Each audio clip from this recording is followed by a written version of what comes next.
This is quite an interesting set of illusions. This tells you about how, I think it tells you, it's meant to tell you, and I believe it, meant to tell you how you expect light to be, how your eyes will develop. It tells you a little bit about that. And this is from this book, The Telltale Brain. So you're meant to see either spheres or holes, so eggs or hollows. And you can sort of flip between the two, sort of, but they're fairly consistent. You have an effort to flip between the two. Most people see the spheres first. That probably tells us something. I see the spheres first, but some people will see the hollows first. And it depends on how you think, whether you think this line here is reflected light coming from this side, or is reflected light coming from the other side. So if it's coming from that side, you picture it like that. It's a sphere. If it's coming from the other side, you picture it as a hole. The interesting things comes when we line them up. So now we've lined them up, we've created some order, and the ones in the top row are either all spheres or all hollows, and the ones in the bottom row are the opposite. And you can't mix them up. You can change you can change which row is spheres and which row is hollows, but you can't mix up and say they're mixed. You can't do it. You can try. Keep trying. You won't be able to do it. You won't be able to do it. That's a wager.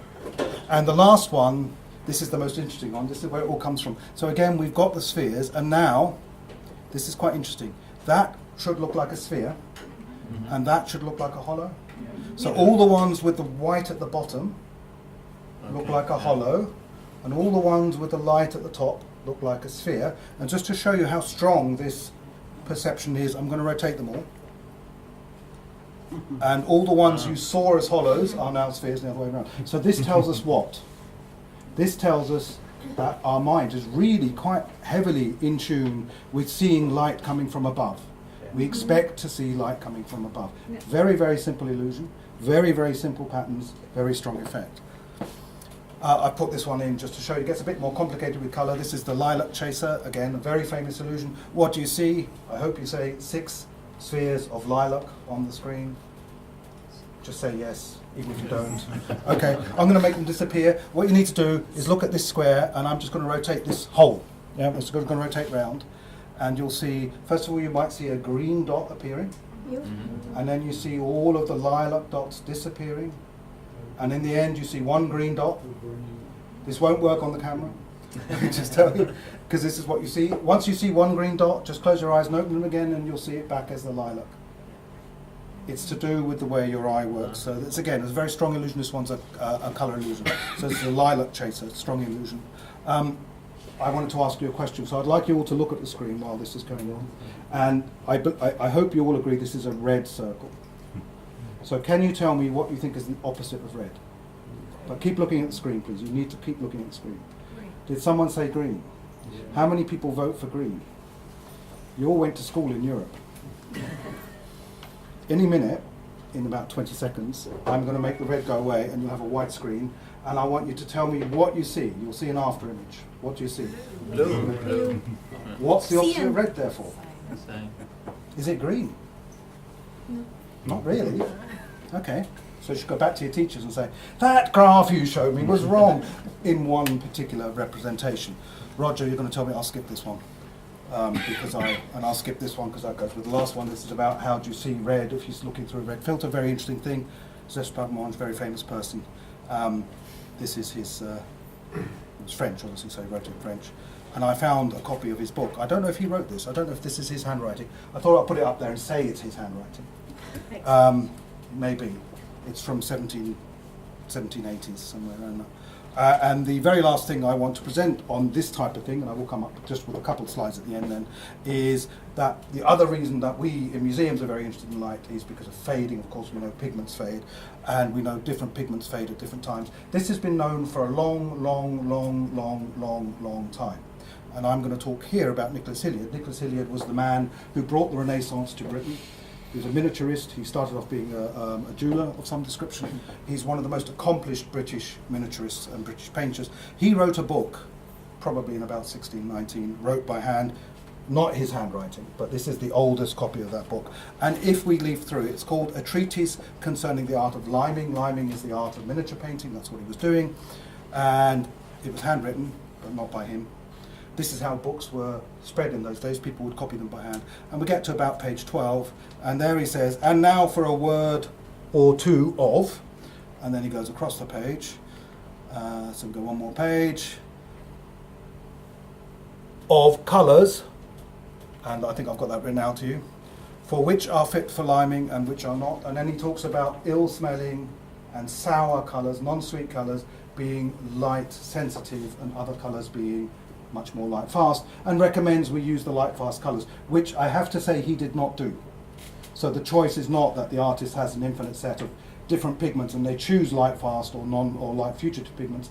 The pigments are very different in their characteristics. So even if you know a pigment is sensitive, it might be the best for you to represent the artwork that you're trying to do. And also, I would say most of the artists I talk to, the living artists, of course, don't really want their artworks to last forever anyway. They want them to last a little while after they've sold them, that kind of thing. But not forever. So they're not particularly interested in longevity, but as soon as this comes into a museum, we are, of course, very interested in longevity. So what can we do by being clever with light? This is where it comes on to the next thing. We'll talk about smart lights. This is the Ardable carpet, the oldest complete carpet in the world. It's at the Victoria and Albert Museum, where I'm privileged to work. It's about 10.5 metres long, about 5 metres wide. It's from the 1540s. It is an absolute magnificent carpet. Can you see it like that? I would say no. Is it worth having it on display like that? I would say probably not. So when we redesigned this gallery, this was 2006, Jamil Gallery of Islamic Art, we put the carpet right in the centre. It's now on the floor. It's horizontal on the floor. You can walk around it. It's actually at about 10 lux for most of the time, but you can still see it. And every half an hour for 10 minutes, so it comes on, and we'll see it. Comes on to around about 50 lux. Now that 50 lux looks much brighter than all the other things which are at 50 lux the whole time. So we made a spectacle of it. So we're preserving it. We did a lot of work on the colour fastness, so we know we can keep it like this in this climate, in this environment, without fading it excessively, so we can achieve our goal of one perceptible change in 50 years. But it's also a spectacle, so people come and see it. They come and see it before the lights are on, just before the lights come up, because it allows you to. It gives you the adaptation is a very important feature of that of the effect. So that's what we can do. This is what we'd like to do.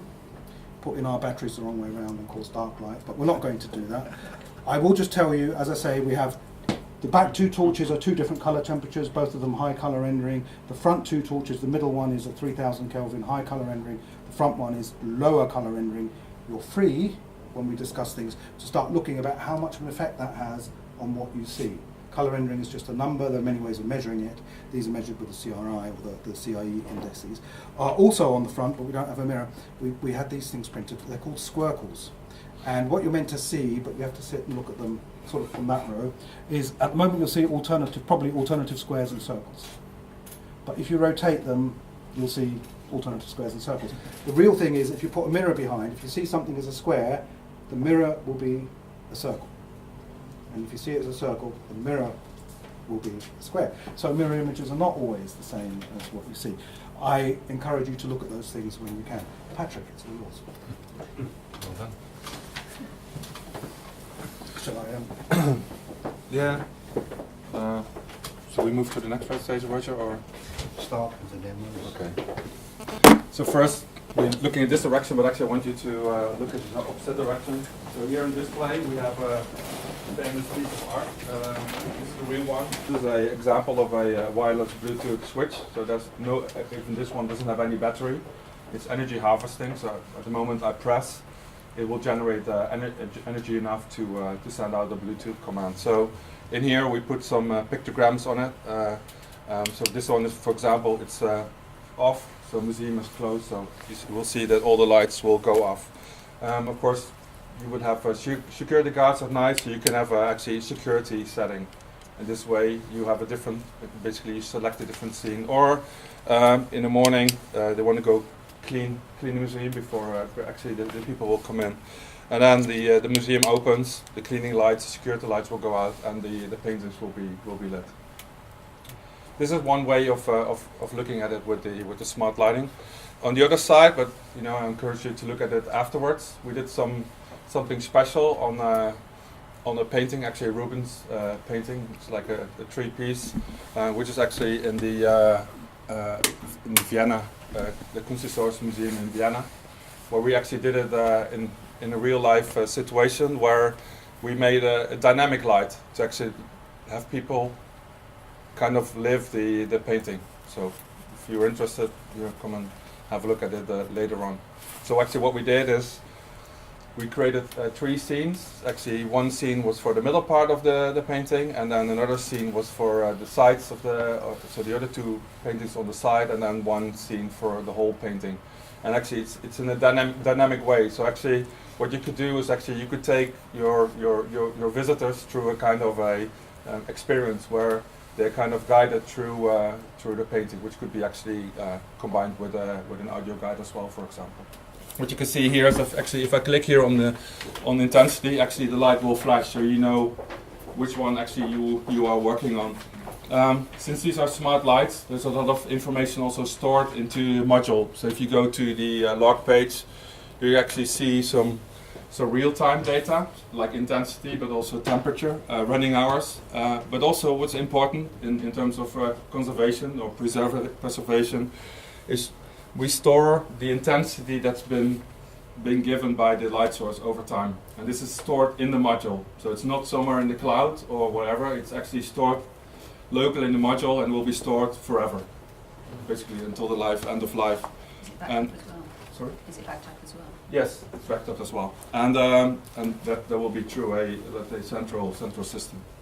But actually you own the data, and based upon this information, you could actually calculate some lux hours. Of course, when you do the lux sensor, it's directly on the painting. You can actually record the lux hours that are actually on the painting. But using a algorithm, and based upon the intensity given by the light source, you can do some calculations on lux hours as well. And because this is all dynamic, with the PIR sensor, you don't have to calculate about, okay, museum's open 8 hours a day, I see 50 lux, so, and then calculate the lux hours. Now it's the real lux hours because actually your light is constantly in a dynamic way. So the module also has possibilities to incorporate scenes. So here I created a few scenes like you saw before. So you can click closed, museum closed, and this can be from the center office, or you can have cleaning, open, museum open. So there are very different things you can program. And again, the intelligence is all in the source, and the control panel you see here is just a means of controls. So now we move over, Roger, to your part.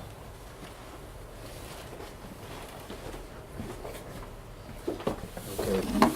So what you've seen from Patrick is a few snapshots of what you can do with smart lighting. To take a sort of helicopter view, you have a series of smart nodes. Smart because they're microprocessors, they can carry out actions, and smart because using a common protocol, Bluetooth in this case, they can all talk to each other. So you can imagine they're looking into a space, analysing what's happening, what people are in there, what daylight, what temperatures, etc., and reacting accordingly. So you always get a perfect experience for the people in the space at the lowest possible energy consumption. And then you can override this with triggers from sensors or triggers from switches and apps, as Patrick has shown you.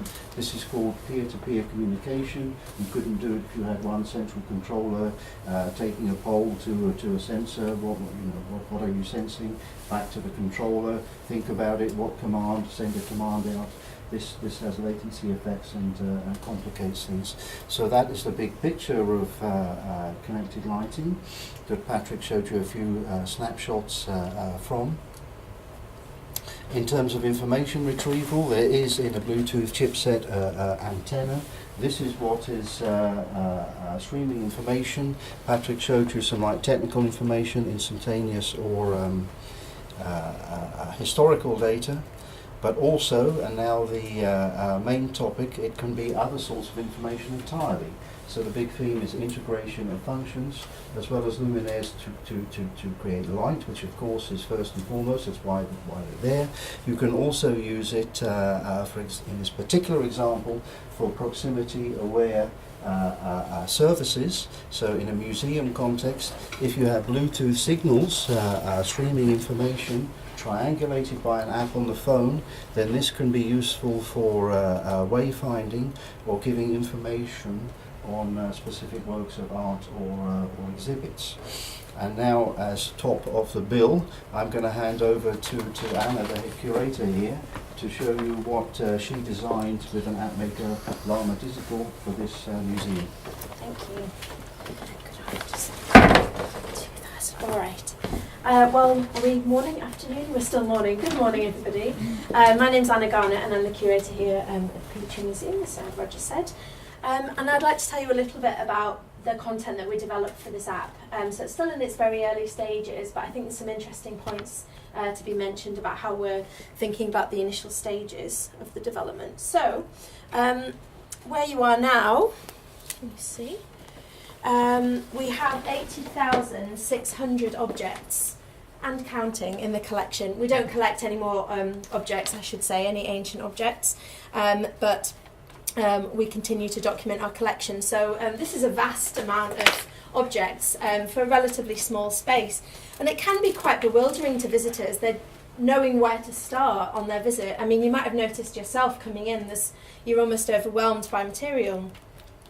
And we don't want them to miss anything important, but it's quite challenging to be able to pick out those spotlight objects. So we see the app as a way into the collection, and you can get this kind of effect with paper handouts, for example, of object trails, which you can pick up from the entrance of the museum. But there are definite benefits to be had with mobile apps in this sense. And we thought a top 10 would be a good way to start. So on the Petrie Museum website, we currently have a top 10 trail of objects, and you can also pick up a paper trail here. But this is an idea of getting people to explore key artefacts in the collection. So we're kind of replicating that data in this platform of this app. So with the app, one benefit is that we can easily change content periodically to provide fresh information for visitors. And that could link to the top 10, or that could link with ongoing projects that we have here in the museum. So to show visitors a bit more behind the scenes information. Now, what we don't want is people wandering around aimlessly with their mobile phones, which you often see. I'm in on Gower Street, I walk down there every morning and everyone's just on their mobile phone. It's not what you want. You want people to get inspired, to kind of get that spark of inspiration from the app, which then encourages them to look closer at the collection and learn more. That's the hope. So, in terms of the content on the app, I'm going to stop knocking that because it's a bit trippy, isn't it? There we go. What we're looking to do is provide more context to the displays. And so in the gallery where you're sitting, if you have an opportunity to have a look round today, if not, please do come back. We're open Tuesdays to Fridays, 1 till 5. We've got some objects from excavations where Flinders Petrie directed in Egypt, and you'll learn more about Petrie in the entrance gallery, so I won't go on too much about him today. But what I'd like to do is pick out these sites which are really important for the history of Egyptology and for this museum, and to tell visitors a bit more about those sites. So this will help user engagement, it's hoped. And on these 4 sites, it's sort of they're arranged quite nicely spatially around this area, which ties in quite well with the location of the lights and the beacons. And so for each site, I've incorporated, here's a pointer, so a plan of each site, photographs, text, including archive material, which we don't have on display. So it's giving the visitors an opportunity to learn more about documents that they don't have access to ordinarily. And then for each site I've chosen a key object which kind of tells us more about that site. It gives us an insight into ancient Egypt. We've been able to incorporate practical elements, which is excellent for a space like this. And so we have maps and plans, including a floor plan of the gallery, where it will tell you where the beacons are situated, and then via Bluetooth, that data will be transferred to the app. It will show up on the app when you stand within proximity of the beacons. And so in doing this, it'll help the visitor to direct themselves around the museum, but by incorporating these floor plans, but also allow them to work out where to get help, for example, and so, you know, the kind of disabled access and things like this. So it has a good practical element as well. So this is the main preview area of the Situate admin tool. I'm not going to talk too much about this because this is really Stephen's area of expertise. Unfortunately, he can't be here today. But just to point out that it's very simple to navigate to each page from here and to input content items. So for example, this is an example of a content item that I worked on with Stephen. And so this is one of our top 10 objects, which you'll see behind you in a case near the camera, which is a pot burial from around 4000 BC. And so what you have here are specific fields which need to be inputted with text. But then if you can look down here, this is a kind of free text area where you can also add images, you can add links to different websites. So it really it allows you to use that idea of linked data to provide more context to the displays. And looking forward, one benefit that we see from using an app like this and the smart lighting is that we can potentially map visitors' movements more easily around the museum. So thinking about, so this is a kind of heat map, an example of a heat map of visitors' movements and their kind of dwell time in different areas of the museum. And this data could be collected using these beacons. So each trigger results in an event being logged to the server. So it allows us to build a better picture of how people are using the museum. For example, the most and the least visited areas. Information on dwell time, but also on the duration of people's visits. So to allow us to really understand that in more detail. And that's all from me. Thanks ever so much, Anna. And I'd like to keep this slide on. So this is the trajectory that the Petrie are taking to have a link between the app and Relighting commands and data gathering like this for space optimization. But what I'm also interested in and would like to spend the remainder of this session with you.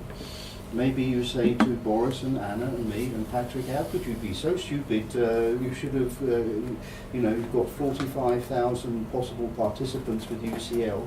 Why don't you more explore this territory than what we're doing here?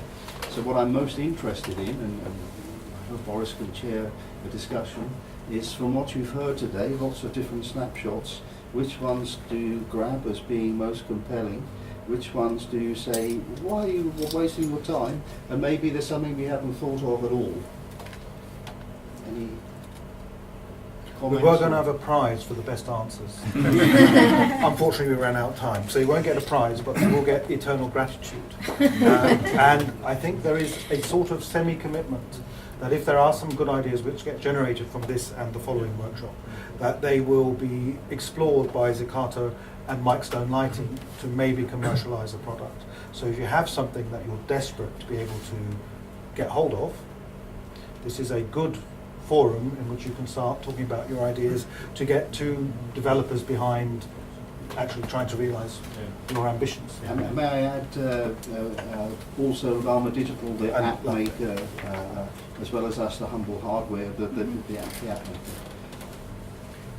So, in order to triangulate the position of the visitor, the system needs to know where the beacons physically are within the space.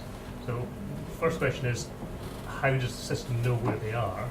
The second question then is, in a temporary exhibition space, or even a space where exhibits might change for conservation reasons, and you have to move the lighting to refocus it, how is that handled where the beacon might actually physically move? I mean, correct me then if I say something wrong. So the Bluetooth signal is picked up by the app in the phone, And if there's different, it's comparing different received signal strengths, and from this it's working out where someone is, and it can also work out how long they linger there. And the interesting thing that is one of the subjects of the continuing research, if someone lingers for a long time, can you have a direct link from the app to the control to bring the lighting up? Maybe they want to see more detail. In terms of if the exhibit moves, this of course is the beauty of not having any control wise. So the setting will follow. If I move this track spot over there, then the setting, the control system is within the module itself. And if it moves over there, and then it's on a piece of papyrus or something like that, and I need a different light level, it's very easily done. But it's just that time involved in actually manually making sure that all the beacons are in the right position in your software. Yeah, so basically we put in like 5 beacons Yes. in here, and it Yeah. was like maybe 5 minutes work. So it's Yeah. actually it went much quicker than Stephen thought it would be. So he's used to work around with these beacons you stick on walls, and this was much quicker because he just gave me a code, and actually there's one unique code which you put into the fixture, which is the same for all fixtures, and then there's one code which actually giving you more information about the location. So he told me, okay, this fixture. So he gave me a code, and actually he referred this code to the object. So when the object will move, you can either move the code with the object or just create a new code for that object. I think also relevant to your question, Malcolm, is you can set the actual signal strength. So do you want it to be picked up by the phone that is within 1 meter only, or within 10 meters? I'm not knowledgeable enough to know how precise you can make it, but this could also be part of the equation. Yeah. And just to add that in terms of the app and the user interface, it's very straightforward to change any of the data. So if it was that an object was being moved around, as long as it would correspond with the code. Yeah, with the coordinates, you have to look at it like satellites. If you use Google Maps and you only have one satellite, then your position is not really accurate. But as soon as you get into 8 satellites, your position becomes more accurate, and this is a kind of similar thing. Clarification. So, are you saying that the app, when you will actually turn a light on Could. to the objects? Good. It could do that. It Could doesn't do that at the moment, No, does not it? at But the it moment, could. but it could, Yeah. Just spotlight. Right. So, one suggestion or question that I have is we get a lot of pushback about a room looking dark because then people won't go into it. Yeah. And so my suggestion / question is there any kind of solution that somehow lights up a space as someone is approaching it? Yeah. So But you know what I mean, like before they get into the space? Well, that's the beauty about the wireless system. You can Yeah. put like sensors Wherever you want. wherever you want. It's actually with the Van Gogh Museum, they have another site in The Hague called the Postdoc collection, and there they want to save a lot of energy. The number of visitors is much lower, but what they want is they don't want the visitor actually to experience the light going on. Yes. So what we do is actually we put the sensor in one space, which is actually controlling lights in another space. What But do you medium see is with the that? lights in between? It's called the Postdoc collection. With the lights in, let's say you have, 5 lights between the sensor and the sunflowers or what have you. So when the trigger is censored, it could be that this light comes on at 10% and this one at 20%. So it's gradually, and it's not that you approach the sun, bang, it can mar the experience if it's too jarring. Try doing this. I don't want to sound like I'm having an anti-Dali tirade, but it would be very difficult with Dali. It would be multiple decision trees to come up with such a program. Yeah. Do you use for this kind of application also PIR sensors? Or Yes. Yeah. Okay, Beneath so- the Then sunflowers. how can you distinguish between visitors and personnel? Because you don't want that the lights go on when personnel are walking through. That would be an idea of, well, of course, if personnel's walking around during the day, it's different. But you would create like maybe the security setting or a cleaning setting. No, like during the opening hours. Yeah, like a badge. Security. Like the security people watching at everything. Because that we had the big problem in a current project. So we were also contacted to save energy and all this stuff, and then we said, okay, we could do this with the pier, but then how do we know it's people from the museum or visitors? And then it was okay, pier does not really work for us, and then we do it with RFID. Okay, then how do we do that? And then we start calculating or with imaging, with camera-based images, and suddenly the project sum was getting more expensive than the lighting budget. Would your staff just trip over though if the lights don't come on when they walk around? Excuse me? Would the staff not crash into things if they can't see if there are no lighting? Well, you don't have to have the whole lighting, you can just have also like on the really sensitive objects. I would suggest that anyhow, you don't have the whole lighting in the room going down and up all the time. Of course, as a starting point, we already did like this amount of energy saving by moving from halogen to LEDs. And now we want to do more, and it's not even the energy saving that's becoming more important. It's more the protection of the objects. Yes, yeah. So they should walk like standard routes. Yeah. Get close to the paintings. Patrick, in principle, in a question like that, now, you're not actually identifying individual members of the public with this app, but actually if staff had one, in theory you could actually identify who they were, so you know exactly who was in the space. They put them on the blacklist. So Staff will be on the No, you blacklist. are not. and when the director comes round, you can have a special lighting scene for the director. Yeah, that's kind of things we think about, because actually every phone, or let's say every light has a unique address, and each phone has a unique address as well. So we already had a kind of request from Foster Partners actually that they were working on a project where actually they want a light to switch on when somebody approaches this light with their own phone. So now you do reverse, so you wouldn't switch off the lights if somebody would be around with a... So you could single out? It's a possibility, but that would require software development. I have one more technical question. What's the limitation of the lower energy Bluetooth system? How many devices can you run parallel in the same space? Well, I think it's not much related to the quantity, but today the distance, because we work around like 30 to 50 meters line of sight. The number of devices is we limited ourselves to some number which is actually 32,767. It's not quite Which is And one, networks, that's at one network, and if I create another network, I could do the multiple. So try to do so many lights in one space it's almost impossible. So it's not really the number of lights that's kind of blocking. And what do you see the advantage of using Bluetooth instead of wireless network, like VLAN? So if you use WLAN, it's much more power.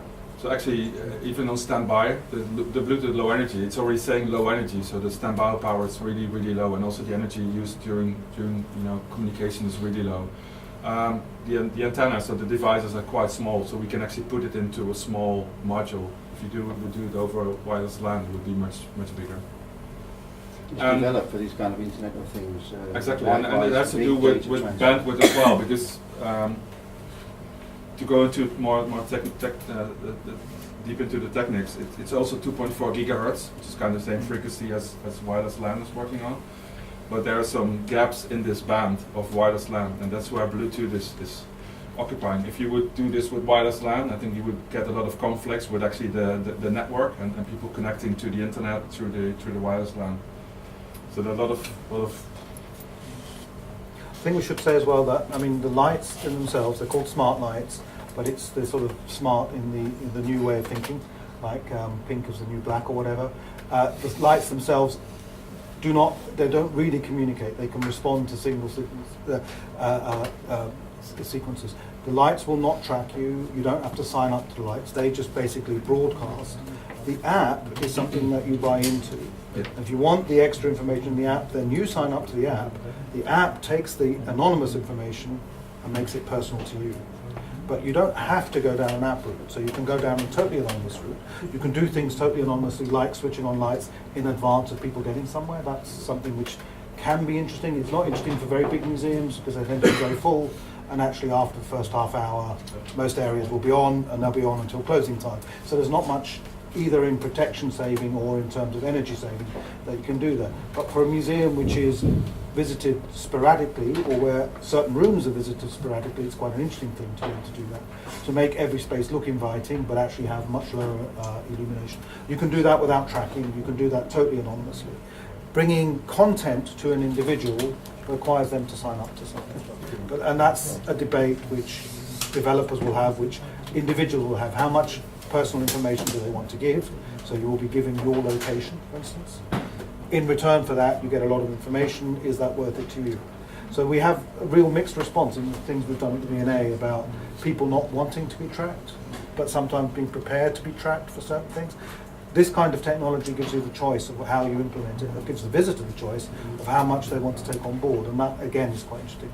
So you can stay entirely as anonymous as you can be nowadays, which is not at all really, because Google knows where you are, so someone knows where you are. If you've got a phone, there's virtually no one who hasn't got a phone, and if you haven't got a phone, you're actually a security risk, and you're tagged as such by Google because you haven't got a phone. So there are all sorts of things which we've lost a lot of anonymity, but this kind of system does not impinge on those things, and it gives the visitor a lot of choice in how much they want to take part and how much they want to get out of it. With my timekeeper's hat on, Panos was beating me. I must finish at 12, and it is 12. But if you want on the way out, if any of you have downloaded the app, I think Anna and Stephen did a tremendous job. Have a look, try it out, and thank you very much. Any feedback, warmly welcome. Yeah. Yes, feedback and ideas warmly welcome. And the best one may still get a prize. I don't know what. Yes.